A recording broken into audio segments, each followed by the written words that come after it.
चलो आज का जो टॉपिक रहेगा जिसका नाम है आपको जर्मनी का एकीकरण।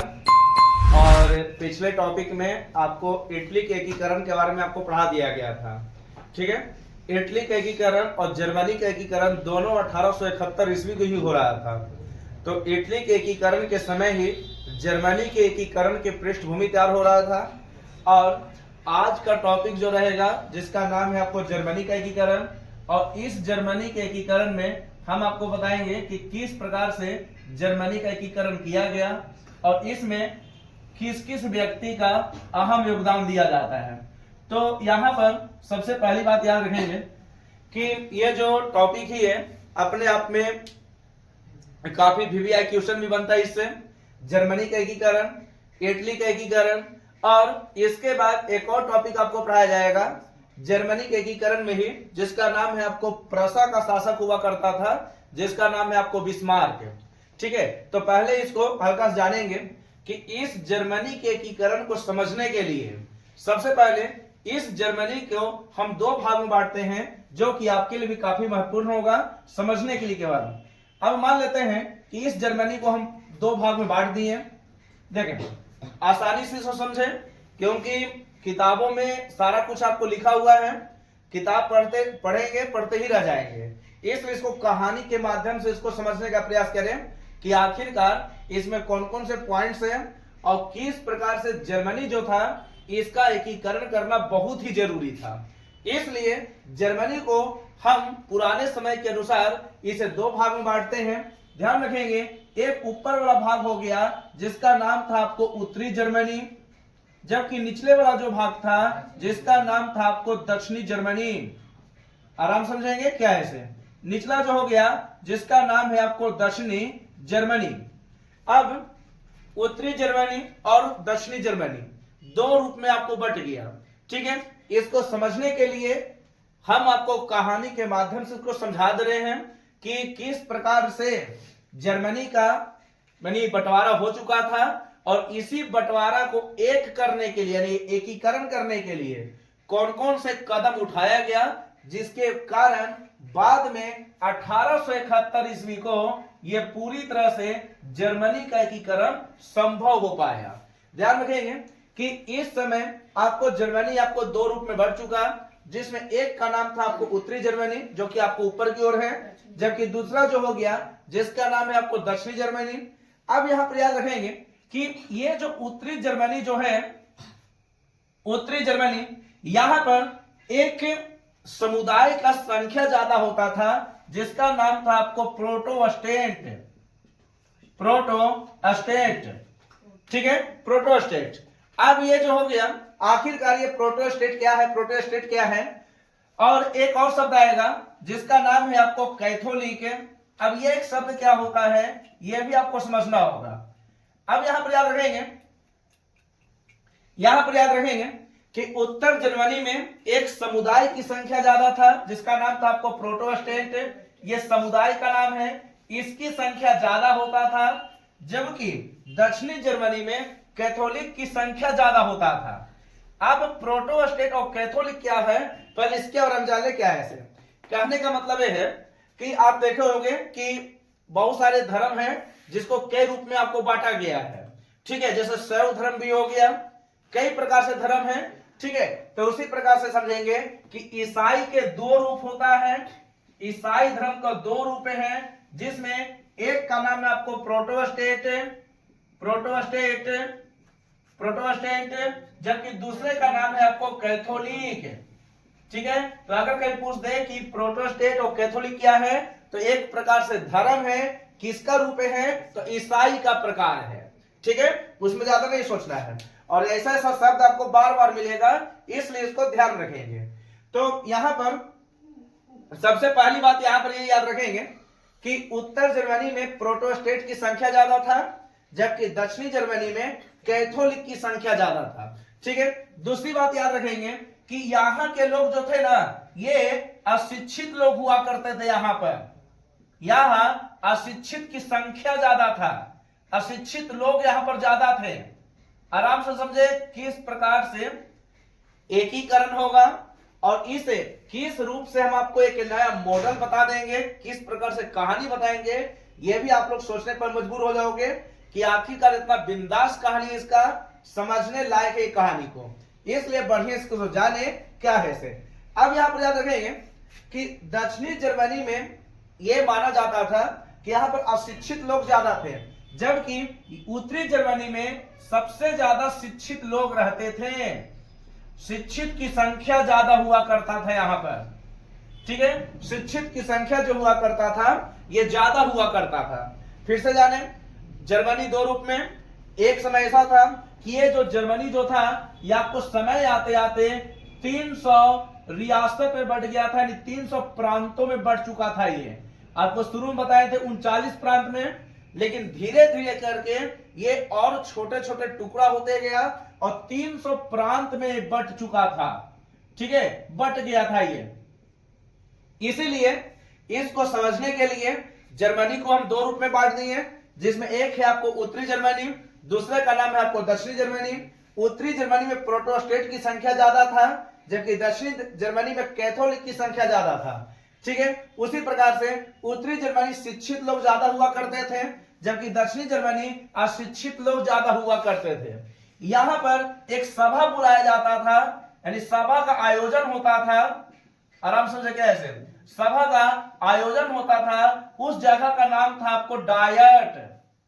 डायट, अब डायट क्या है तो याद रखेंगे, अभी वर्तमान में आपको जापान के संसद का नाम है, जापान का जो संसद है जिसका नाम आपको डायट है, डायट, जापान का संसद का नाम डायट है, ठीक है। प्रत्येक देश में आपको डायट होता है, यानी प्रत्येक देश में आपको संसद होता है, ठीक है। जैसे अमेरिका में भी आपको संसद है जिसका नाम आपको कांग्रेस है, उसी प्रकार से ब्राजील में भी संसद है जिसका नाम आपको कांग्रेस है, ठीक है। उसी प्रकार से जर्मनी में भी एक सभा का आयोजन होता था, उस सभा का नाम था आपको डायट, और यहां पर लोग मिलने आते थे, ठीक है, यहां पर आयोजन होता था। देखो आराम से समझो क्या है इसे। दूसरी बात याद रखेंगे कि उत्तरी जर्मनी में एक शक्तिशाली राज्य हुआ करता था, शक्तिशाली राज्य जिसका नाम था आपको प्रसा, ठीक है, शक्तिशाली राज्य हुआ करता था जिसका नाम था आपको प्रसा। अब कहानी जो है ये आपको यही से स्टार्ट होगा, बशर्ते इसका जो मेन जो पॉइंट्स है पहले उसको आप जान लो कि उत्तरी जर्मनी के लोग शिक्षित ज्यादा हुआ करते थे, दक्षिणी जर्मनी के लोग शिक्षित ज्यादा लोग यानी अशिक्षित लोग ज्यादा थे, ठीक है। अब आप खुद सोचो कि शिक्षित लोग ज्यादा है, अशिक्षित लोग यहां पर कम है। दक्षिणी जर्मनी में अशिक्षित लोग काफी ज्यादा है, जबकि उत्तरी जर्मनी में शिक्षित लोग ज्यादा है, ठीक है। अब देखो क्या हुआ से, अब एकीकरण का जो मुद्दा उठाएगा कौन उठाएगा, तो खुद सोचो ये जो दक्षिणी जर्मनी था ना ये एकीकरण के पक्ष में नहीं था, ठीक है, ये एकीकरण का पक्ष में नहीं था, ये नहीं चाहता था कि एकीकरण हो, ठीक है, ये चीज समझो। अब खुद देखो ना कि आज भी अगर देखोगे तो वैसा क्षेत्र जहां अशिक्षित लोग ज्यादा हैं तो अंधविश्वास ज्यादा मिलेगा, ठीक है। अगर कोई व्यक्ति बीमार पड़ जाए तो डॉक्टर के यानी डॉक्टर के पास बाद में जाएगा, पहले जो झाड़ता है फूकता है पहले उसके पास जाने का प्रयास करेगा, ठीक है। आज भी ज्यादातर आपको ग्रामीण क्षेत्र में ये दृश्य आपको ज्यादातर आपको मिल जाता है। तो यहां पर भी बात वही है घुमा फिराकर, दक्षिणी जर्मनी में अशिक्षित लोग ज्यादा थे, इसलिए इनके पास उतना माइंड नहीं था, इसलिए ये एकीकरण के पक्ष में नहीं था। तो एकीकरण के पक्ष में होगा कौन, तो ये था आपको एकीकरण के पक्ष में, एकीकरण के पक्ष में कौन था, तो ये था, यानी नाम था आपको उत्तरी जर्मनी, या फिर डायरेक्ट बोल सकते हैं प्रसा, ठीक है, क्योंकि दोनों में सबसे शक्तिशाली राज्य हुआ जो करता था जिसका नाम था आपको प्रसा, ठीक है।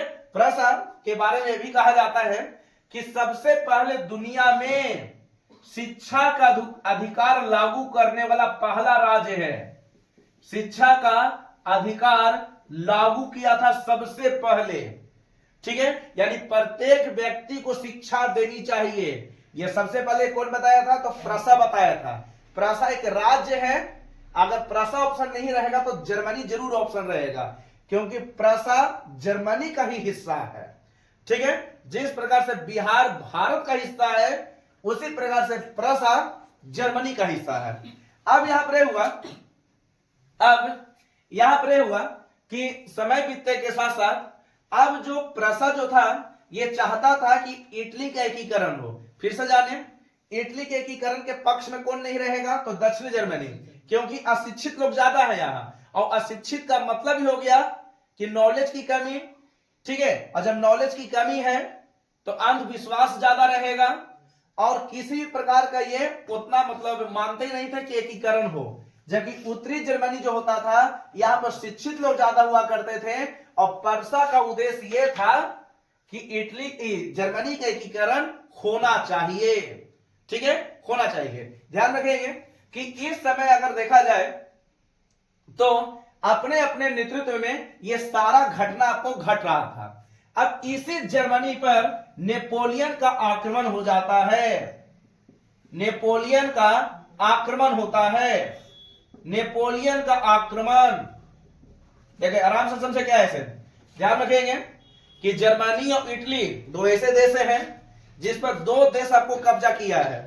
एक का नाम था आपको ऑस्ट्रिया और एक का नाम था यानी नेपोलियन अर्थात फ्रांस, ठीक है, क्योंकि नेपोलियन जो था आपको फ्रांस का शासक था, आपको पहले बता दिए थे, जबकि मेटरनिक जो था वो आपको ऑस्ट्रिया का शासक था, ठीक है, ये चीज समझे। अब देखो क्या हुआ, ऐसे समय बीत रहा था, अब इसी समय आपको नेपोलियन का आक्रमण हो जाता है। अब जब नेपोलियन का आक्रमण हुआ ना तो यहां के लोगों ने सोचा, देखो सोचा क्या, जैसा आप खुद सोचो कि मान लेते हैं कि आपके जमीन पर अगर कोई दूसरा व्यक्ति आ जाए और रहने लग जाए, ठीक है, 1 दिन 2 दिन 10 दिन 15 दिन 20 दिन 25 दिन, तो आप जरूर उसको बोलोगे क्यों रह रहे हो, जाओ यहां से। तो यहां पर याद रखना कि नेपोलियन एक प्लान बनाकर आया जर्मनी पर अपना कब्जा करने के लिए। 1 दिन 2 दिन रहा, लेकिन जब जर्मनी को लगने लगा कि जमीन मेरा है, ये होता कौन है, ठीक है, ये होता कौन है यहां रहने वाला, इसलिए इसको हटाया जाए। तो इसलिए कहा जाता है कि जर्मनी में एकीकरण का जो मुद्दा जो उठाया था सबसे पहले, ये नेपोलियन के आक्रमण के कारण ही उठा था, और इसने 1806 ईस्वी को, ध्यान रखेंगे, 1806 ईस्वी को जर्मन राइस संघ की स्थापना भी किया, जर्मन राइन संघ की स्थापना, संघ की स्थापना भी किया।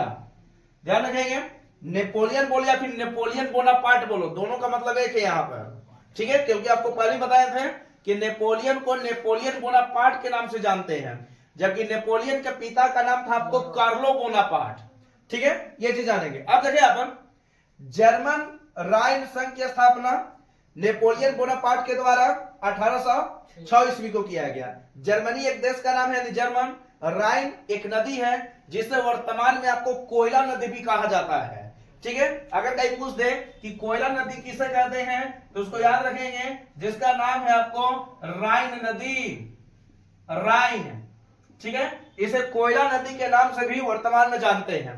अब यहां पर याद रखेंगे कि समय बीतने के साथ साथ ये हुआ कि उत्तरी जर्मनी के लोग चाहते थे कि जर्मनी का एकीकरण हो, इसलिए अपना आवाज उठाते गए। आवाज कौन उठाएगा? तो शिक्षित लोग, ठीक है, ये लोग कंफर्म है, इसमें ज्यादा नहीं सोचना है, बस यही सोचो कि जिसके पास नॉलेज नहीं होता है, ठीक है, वो आराम से केवल बैठा रहता है, ठीक है, आलसी बहुत ज्यादा रहता है, जबकि जिसके पास नॉलेज है वो दिन प्रतिदिन सोचेगा, ठीक है, कि किस प्रकार से हम इसको एक करने का प्रयास करेंगे, क्या करें जिससे हम लोग आजाद हो जाएं, एक हो जाएं। ये सारा कुछ सोच रहा था कौन? तो उत्तरी जर्मनी, ठीक है, क्योंकि उत्तरी जर्मनी में आपको शिक्षित लोग ज्यादा थे, और इसमें सबसे शक्तिशाली जो राज हुआ करता था जिसका नाम था आपको प्रसा, ठीक है, प्रसा राज हुआ करता था। समय बीतने के साथ साथ यहां पर एक शासक राज करता था, उस शासक का नाम था, देखें, उस शासक का नाम था जिसका नाम था आपको फ्रेडरिक प्रथम, फ्रेडरिक प्रथम, फ्रेडरिक प्रथम, ठीक है, आराम से जाने क्या है सर, फ्रेडरिक प्रथम। अब यहां पर हुआ कि समय बीतने के साथ साथ ये हुआ कि अब जैसा ही लोग अपनी बातों को यानी अपनी आवाज को उठाने का प्रयास किया, तो नेपोलियन ने उस आवाज को दबाने का भी प्रयास किया। जैसे आज के समय में अगर देखोगे तो आज देखो ना, आज बहुत सारे ऐसा आपको दृश्य मिलता होगा, ऐसा बहुत सारा न्यूज सुनते होंगे कि अगर कोई व्यक्ति किसी व्यक्ति को बोल दिया, ठीक है, या कुछ ज्यादा बोल दिया, तो वो व्यक्ति उसको मार भी देता है, चाहे जान से मारे या कैसे भी मारे, वो आपको होता ही है। तो यहां पर जानो क्या है, जैसे जैसे जर्मनी अपनी आवाज उठा रहा था, खुद से सोचो, दक्षिणी जर्मनी आवाज नहीं उठाएगा, उठाएगा कौन? उत्तरी जर्मनी, शिक्षित लोग ज्यादा है, ठीक है। तो देखो जैसे जैसे आवाज उठ रहा था, नेपोलियन को यह बात अच्छा नहीं लग रहा था, इसलिए नेपोलियन बीच बीच में उस पर आक्रमण कर देता था, ठीक है, आक्रमण करता था कि जर्मनी आपस में और टूट जाए, ठीक है। लेकिन उत्तरी जर्मनी के लोग डरा नहीं, ठीक है, ये इसमें किसी प्रकार का डर भय नहीं था, और इसके नेतृत्व में यह देखा गया कि अगर हम ज्यादा आवाज उठाएंगे तो धीरे धीरे यहां पर पैसे की भी तंगी आना चालू हो गया, ठीक है। कहने का मतलब यह है, जैसे आप खुद सोचो ना, जैसे मान लेते हैं कि अगर किसी भी देश के साथ या किसी भी महान व्यक्ति के साथ या किसी भी बड़ा व्यक्ति के साथ, ठीक है, अगर आप दुश्मनी मोल लेते हैं तो उसके लिए आपके पास पैसे का भी होना बहुत जरूरी है, ठीक है। इसीलिए समय बीतने के साथ साथ प्रसा के नेतृत्व में एक संस्था बनाया गया जिसका नाम था आपको जालवेरिन संस्था का निर्माण हुआ, ठीक है। कब हुआ तो भी याद रखेंगे, 1834 ईस्वी को जालवेरिन नामक संस्था का निर्माण किया गया। क्यों किया गया? क्योंकि इस समय मुद्रा की आपूर्ति हो गया, ठीक है, मुद्रा की आपूर्ति हो गया। फिर से भी बता रहे थे कि किसी बड़े व्यक्ति के साथ अगर विवाद हो जाए, किसी महान व्यक्ति के साथ विवाद हो जाए, ठीक है, तो उसके लिए आपके पास मुद्रा भी होना चाहिए, पावर भी होना बहुत जरूरी है। केवल बोली ही पावर नहीं है। आज के समय में देखा जाए तो मनी इज वेरी पावरफुल, यानी मनी बहुत पावरफुल है वर्तमान में, ठीक है, ये चीज समझेंगे। तो यहां पर याद रखेंगे कि समय बीतने के साथ साथ लगने लगा कि पैसे की हमको कमी हो रहा है, यानी मुद्रा की कमी हो रहा है, इसलिए परसा के नेतृत्व में जालवेरिन नामक संस्था बनाया गया। ये जालवेरिन नामक संस्था कैसी संस्था है? तो याद रखेंगे, ये जो संस्था है ये आपको आर्थिक संघ है, आर्थिक संस्था, और आर्थिक का मतलब ही होता है मुद्रा का लेन देन करना, ठीक है, ये चीज समझेंगे। मुद्रा का लेन देन करने के लिए जाना जाता था, जिसका नाम था आपको जालवेरिन नामक संस्था। बहुत ही चर्चित है। यह भी आपको सवाल बनता है कि जालवेरिन नामक संस्था का निर्माण कब हुआ था? 1834 ईस्वी को। किसके द्वारा किया गया? तो परसा द्वारा किया गया। परसा आदमी का नाम नहीं है, परसा राज्य है। कहां का? तो उत्तरी जर्मनी का राज्य है, या डायरेक्ट बोल सकते हैं कि जर्मनी का राज्य हुआ करता था। वही परसा जो शिक्षा का अधिकार को भी लागू किया है, ठीक है, ये चीज समझेंगे। अब ये हुआ ना कि अब धीरे धीरे और मतलब समय गुजर ही रहा था, लेकिन इसी बीच इस व्यक्ति की मृत्यु हो जाता है, ठीक है, फ्रेडरिक प्रथम की मृत्यु हो जाता है, मृत्यु हो जाता है। देखिए आराम से, हो जाता है। अब जैसा ही फ्रेडरिक प्रथम मृत्यु हुआ, यह है कौन? याद रखिए, ये शासक का यहां पर लिख चुके हैं, ये जो है ये आपको शासक का नाम है।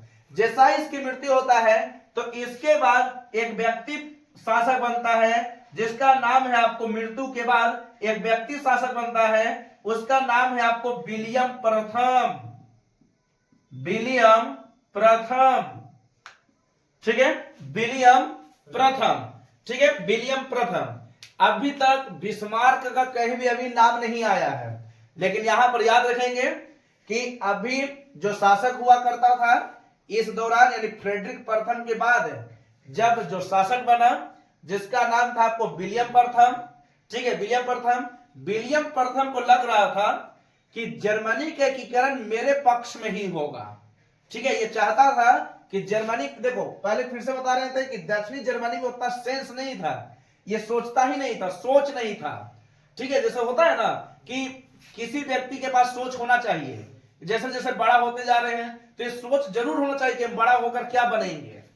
ठीक है, बड़ा होकर क्या करेंगे। जैसे यहां पर देखो कि दक्षिणी जर्मनी में किसी प्रकार का मतलब अशिक्षित लोग ज्यादा होते थे, इसलिए इनके पास उतना सेंस नहीं होता था, दिमाग नहीं लगाता था कि किस प्रकार से हम एकीकरण के पक्ष को मुद्दा को उठाएंगे। लेकिन समय बीतने के साथ साथ उत्तरी जर्मनी में जो राज हुआ करता था जिसका नाम था आपको प्रसा, प्रसा के जालमेरी नामक संस्था बनाया 1834 ईस्वी को। यह संस्था आर्थिक संघ था। ठीक है, पैसे का लेन देन उस समय होता था। समय बीतने के साथ साथ फ्रेडरिक प्रथम की मृत्यु हो गया और मृत्यु के बाद एक शासक बना जिसका नाम था आपको विलियम प्रथम। विलियम प्रथम के चहेता सबसे फेमस व्यक्ति था जिसका नाम था आपको बिस्मार्क। ठीक है, इसके पहले भी बिस्मार्क का कहीं भी नामो निशान नहीं था, लेकिन विलियम प्रथम बिस्मार्क को काफी ज्यादा मानता था, इसलिए इस बिस्मार्क को प्रसा का चांसलर बना दिया। प्रसा का चांसलर यानी मेन नेतृत्वकर्ता बना दिया इसको। ठीक है, प्रसा का चांसलर बना दिया। ध्यान रखेंगे, बिस्मार्क एक अलग ही टॉपिक है, इसको एक अच्छे से पढ़ाएंगे क्योंकि बिस्मार्क पूरी तरह से अगर देखा जाए तो अच्छे खासा टॉपिक है। बिस्मार्क कई प्रकार का युद्ध करेगा। ठीक है, और जर्मनी के एकीकरण करने का प्रयास और पूरी तरह से जो एकीकरण जो किया है यह भी आपको बिस्मार्क ने किया है। तो इसके बारे में एक अलग ही टॉपिक आपको पढ़ाया जाएगा, लेकिन पहले इतना जान लो क्या है। देखिए यहां पर याद रखेंगे कि जैसे जैसे समय बीत रहा था वैसे वैसे विलियम प्रथम को लग रहा था कि जर्मनी का एकीकरण मेरे पक्ष में ही होगा, मेरे अनुसार होगा। मेरे अनुसार का मतलब प्रसा के अनुसार होना चाहिए। इसलिए इसने एक व्यक्ति को बुलाया जिसका नाम था आपको बिस्मार्क, और इस बिस्मार्क को उसने प्रसा का चांसलर बना दिया। ठीक है, चांसलर का मतलब होता है कि पूरे प्रसा का नेतृत्व करता बिस्मार्क होगा। ठीक है, बिस्मार्क एक चालबाज व्यक्ति था, बताएंगे इसके बारे में अलग स्टोरी, क्योंकि बिस्मार्क एक उपाधि मिला था, उस उपाधि का नाम था आपको बाजीगर। बाजीगर की उपाधि। तो अगर कभी पूछ दे कि बिस्मार्क को बाजीगर की उपाधि किसने दिया, तो विलियम प्रथम ने दिया। बिस्मार्क को प्रसा का चांसलर किसने बनाया, तो विलियम प्रथम ने बनाया। बाजीगर की उपाधि क्यों दिया गया यह भी आपको बताया जाएगा, लेकिन पहले मैंने इसको जान ले कि आखिरकार क्या है बिस्मार्क की कहानी। एक लंबा खासा कहानी इसके बारे में, यह स्पेशल आपको पढ़ाया जाएगा, लेकिन पहले जो जर्मनी का जो एकीकरण है पहले इसके बारे में देख लें, क्योंकि इससे भी कई प्रकार के आपको सवाल बनता है। ठीक है, अगला जो टॉपिक रहेगा उस टॉपिक का नाम है आपको बिस्मार्क। इसको उतारें।